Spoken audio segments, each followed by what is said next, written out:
Well, good morning. How's everybody doing? All right, awesome. Good to see you guys. Hey, before we jump in, Stacy and I are going to give you guys what we call quarterly financial update. And I know, as soon as we start saying, hey, financial update, some of y'all went, no. And actually, that's just totally maybe however you grew up or maybe your idea of that. But it's actually an amazing opportunity for you guys to hear what God's doing, how to partner with Him. How many of you know, like, amazing things are happening all around? I don't know about you, but we get to hear things happening in your guys' lives, but awesome stuff is happening here. And I want to say thank you to all of our volunteers who are stepping in from just so many things are happening every single day. God is moving here, guys, and you are all a part of that. You are all an important part of that. And so I want to say thank you out of the gate, but also want to set up, when we talk about our financial updates, it really is a chance to celebrate what God's doing. It's a chance to go, how can we step into more? What is God up to? What does that look like for me and my individuality or as a family or as a couple, whatever that is. But I really want to encourage you guys today to listen over the next just couple minutes because there's some great things we're going to talk about. There's also some great ways for you to step in. And the biggest thing is this, is how many of you believe that, I really want to echo this, how many believe that God is moving in this world today? How many of you guys believe that? Okay, good. We'll talk a lot more about that later today, but at the same time, man, I'm telling you, I am seeing this around the world. There's a lot of dark days, things that are happening. We'll talk about that, but what I'm really seeing too is God is moving, and there is a hunger to experience God and to know God today. And you are all here for that reason. God has you here for that reason. And so we talk about like giving and we talk about money. It's all tied to that. And Jesus even said multiple times, he talked about money probably almost more than anything else because he knew it really isn't about money. It's really about the reflection of like where we put our hope, our hearts, things like that. And I know as soon as you get up here and talk about money, if you've never been to church, you're like, and this is the Sunday. I invited my friend. This is like, it's not that kind of thing, but you'll hear more, and I think God will help you understand like why it's so important for us because of the opportunities ahead of us. And as we get into that, Stacy's going to set up some updates with us. Here's what Stacy does. For those of you who don't know Stacy, Stacy is so gifted here. She's such a great leader. She is so key, not just in, she leads our whole finance team. She leads HR. She's an executive assistant to me and Jake and to really like the whole staff. She's the link between the elders as well. And she also disciples and leads small groups. What else do you not do, Stacy? She really does do it all. But I would love for a moment, and she doesn't want this, but would you guys just say thank you? Put your hands together for all that Stacy does.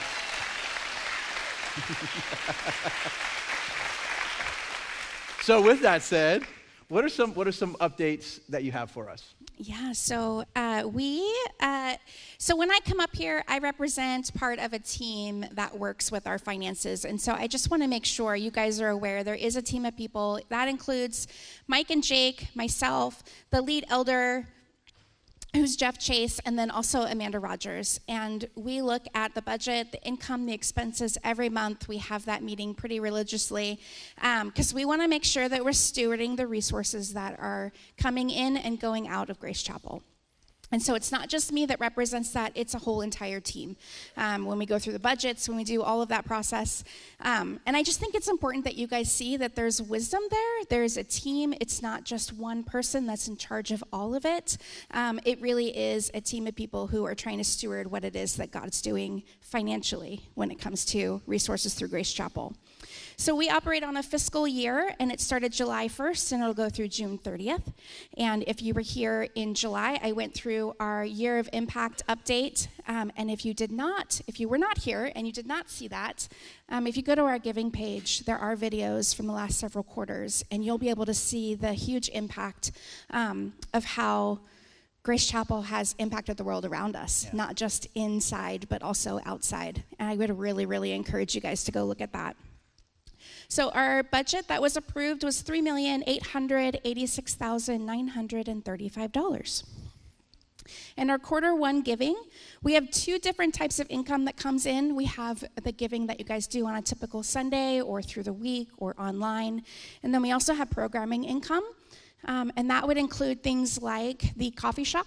It would include things like when people use our building and rent it out for ministry and non-ministry use, that would make up part of the programming income. And so we have received $845,820 this first quarter. That's amazing. That's awesome. Heart of the City is our outreach center, and hopefully you guys know about that. Lynn Welchel is our director over there, and that is support for both those in our church and outside of our church, providing resources for those who are in need. And they, in addition to income that they give out for rent assistance and utilities and all of that, they also do counseling, and that center is growing. Hundreds of people get served every quarter through Heart of the City. It is truly tremendous what our outreach center is doing. Yeah. How many of you know that we have an outreach center? Okay, good. That's awesome. About maybe 60%. That's so good. A lot of us don't know it's just a few blocks away, and it's so good to know, like, as you for yourself, maybe you are in need of assistance, but as you represent Grace, maybe you have friends or family, you're like, hey, my church, they have an outreach center called Heart of the City, and maybe they can help you guys, and we can partner together on that. And that's one of the things that we're really excited about. You know, when we talk about giving, how many families, individuals are impacted through that ministry? Yeah, so this first quarter alone, we had 463 households give. 22 new households gave this last quarter. So that's about 24% of our church body that's giving. And if you were here in July when I updated you from last year, you'll notice that's a little bit of a decrease. And that's because it's only one quarter. And in addition to that, we've grown over 200 family units this first quarter alone. Yeah. Which is awesome, which is amazing. Yes. It is. So I think it's really important that we acknowledge the tremendous growth, right? Yeah, absolutely. And so as we grow, obviously that changes.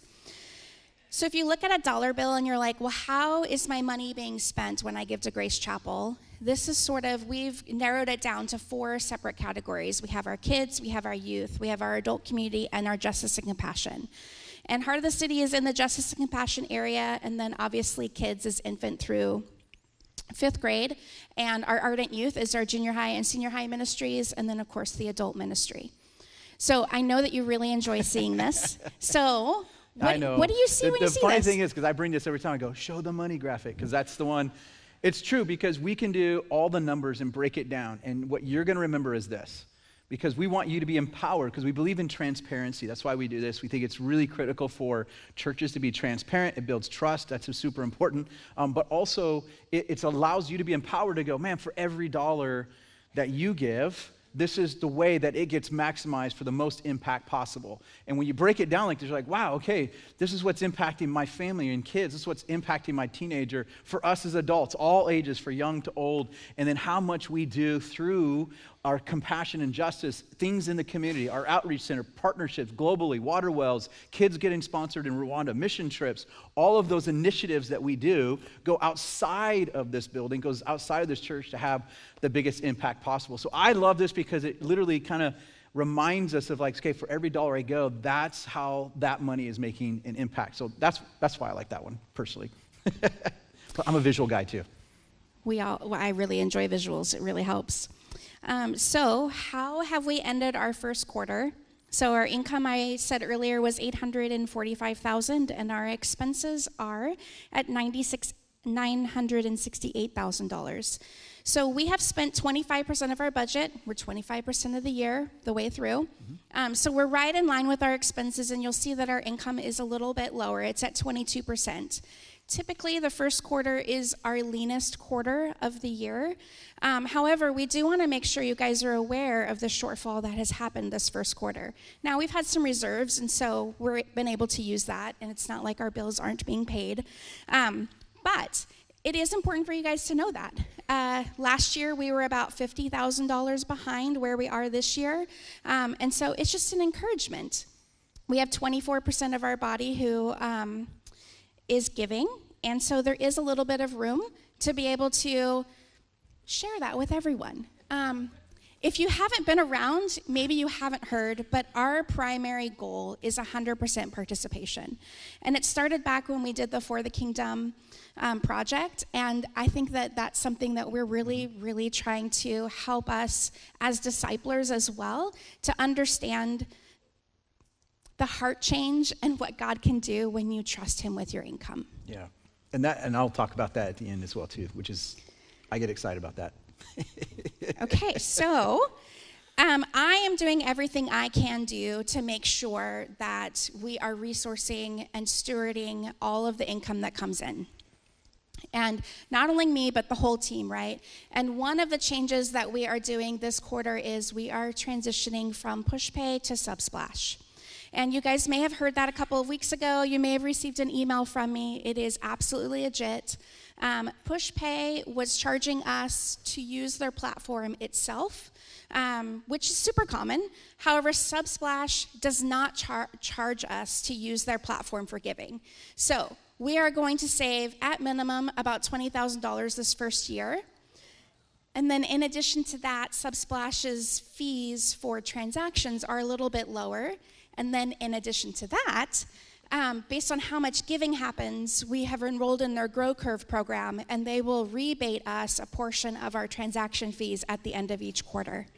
So the opportunity for savings can be as high as $30,000. That's one of my calculations, but I'm still saying we're saving at least $20,000 with the hope that it could go up to $30,000 just this first year.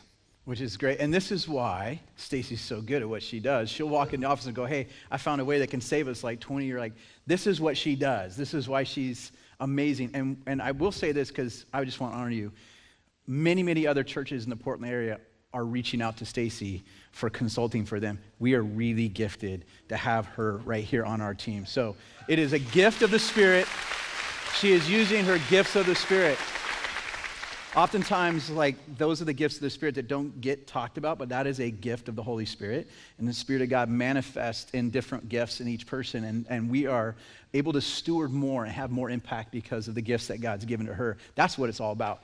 Here's what I would say, too, as we just kind of close this little part on our update. Stacy talked about this 100% participation. Why is that important? And honestly, it's not about meeting the budget. I'll be honest with you. That is great. We would love to see that happen. I'm not worried about that. Honestly, I don't lose any sleep over that. I trust God with that. Do you know that this November we are celebrating Grace Chapel's 25-year anniversary? You'll hear a lot more about that. And I look back to when there was a handful of people that started the church, and everybody said, "Don't plant a church in Wilsonville. It's where churches go to die," and all that kind of stuff. And just two words: God's faithfulness. God's faithfulness through all these years, and I believe that with all my heart. But why is it important to talk about participating? So I don't know what kind of church you grew up in, and maybe you've had really gnarly experiences. I've been to some churches where they didn't handle the money piece very well, and for a number of reasons, so I understand for some people, that's a really hard thing. But I grew up in a really awesome home where my parents modeled what it was like to trust God with resources. There was years where we didn't have, by standards of the U.S., we didn't have very much. I mean, we were just really not up there as a family, and my parents, I got to watch them give to God, trust God, say, "Hey, God, we're giving our resources to you, because we're not just going to receive from the church. We want to contribute back," and watch how God will be faithful in that. And that has been something that I've grown up with. I remember as a kid in Sunday school, I used to get these little white piggy banks in the shape of a church. And if you got an allowance for $1, which has allowance inflated? Is there anybody here? Is there? Okay. But you used to take a dime and put it in there. And it was the idea of God, I'm going to give to you. I'm going to trust you with that. And watch your faithfulness. And you might be here even as a young adult and starting that, as a single young adult, or you're married. When Bern and I got married, we had some lean years living on food stamps, and we said, "God, we're still making you first in our giving, and and we saw miracle after miracle." And the Bible even says, God says, "Test me, give to me, and watch my faithfulness in your life." And so you get to experience more of God when you give. It also is about aligning our hearts. Jesus said, "Hey, where your heart is, that's where your money is." And so when we give to God, it's about aligning our hearts. It's about trusting Him. It's worship and all those great things. So here's what I'd love for you to do. Will you guys just hold out your hands? I'm going to pray into this. And this, if you want to do it, you don't have to, but you want to put out your hands. This is an opportunity to say, "God, I just want to be so faith-filled, not fear-filled. And I want to be able to take everything that you've actually given to me. Everything I have is because you've given it to me. And so, God, I want to bless that back. And I know there's a lot of charity out there, but what does it mean to give to my church?" And so I just want to pray into this, because I know so often We give to things like entertainment, our subscriptions every month, and we will pay for things that feeds our entertainment. We'll pay for things that feed our cravings like coffees, but what about giving to the place that feeds my soul? And I think that's the most important part. And so Jesus, we just want to come before you. We thank you for your faithfulness all these years. Every calendar year, we just look back and go, you've been so good, you've been so faithful. And yet, you don't need our money, but you invite us into partnering with you. It changes our hearts, it postures us to see miracles, it builds our discipleship, our following, our worship. You use everything that we have, that we get to be a part of the story of the impact that you are doing, that you invite us into. And so, Jesus, may we have generous hearts. May we trust you. May we give back to you. And Jesus, I pray that we would all hear, that we would see 100% participation, or whatever that is, from $5 to whatever it is. Would you lead us in that? Would you challenge us in that? And would you just show that you are faithful in all these ways that we trust you? And so, Jesus, we just pray these things in advance in your awesome name. Amen.